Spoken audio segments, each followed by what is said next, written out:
po dito, we do this by keeping our eyes on Jesus, the champion who initiates and perfects our faith.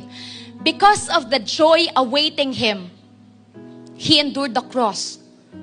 Alam niyo po, ang sabi dito,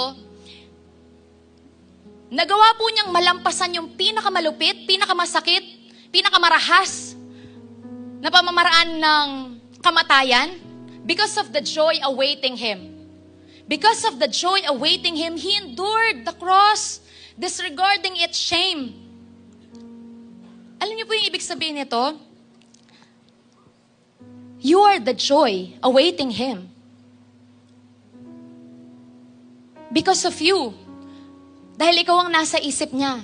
Nagawa niyang lampasan kahit yung pinakamasasakit, pinakanakakahiya, pinakakarumal-dumal at brutal na klase ng kamatayan.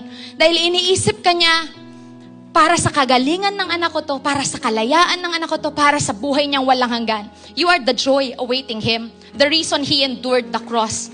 Amen? He endured it to bring you and me, us, His family, home to heaven. Amen?